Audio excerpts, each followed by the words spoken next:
How to create Discord account on mobile. Hey everyone, welcome back to the channel. If you're looking to create a Discord account on your mobile device, then you've come to the right place. In this quick video, I'll guide you through the entire process step by step. But before we get started, don't forget to subscribe to our channel for more helpful tips and tricks. So once you head over to the app, tap on the register option, and then you can either enter your phone or your email.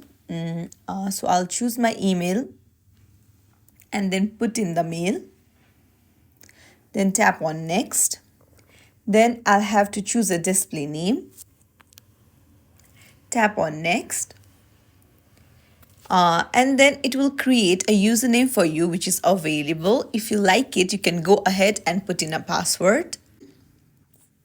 Choose a date of birth.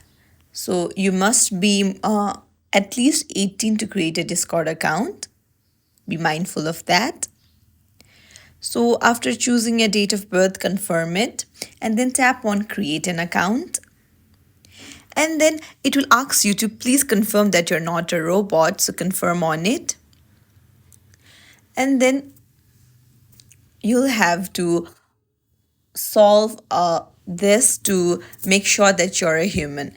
You'll have to solve this to make sure that you're a human trying to open a Discord account, and that's it. After you solve it, your Discord account will be created and you can enjoy your Discord account. And that's it. If you found this tutorial helpful, don't forget to like and subscribe to our channel for more tips and tricks. Thank you for watching. I'll see you in the next video.